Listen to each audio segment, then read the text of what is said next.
spandeer die dag saam met ons by die Nasionale Dorper en Witdorper veiling. Toe ons deur Graafry net gaan, kan ek nie nee sê vir 'n Chago koffie nie. En dit saam met die Karoo se wonderlike uitsig, het dit beslis nie teleurgestel nie.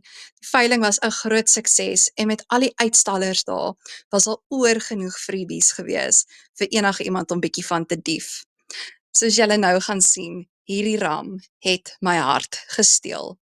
My hart het ja gesê, maar my bankrekening het nee gesê met die uitstekende pryse wat hulle behaal het op hierdie veiling.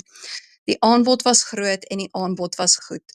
Daar was iets vir elke koper gewees wat die veiling bygewoon het. Ons wil ook graag baie dankie sê aan BKB en al die verkopers wat hierdie dag ook moontlik gemaak het en dat soveel deel daarvan kon wees.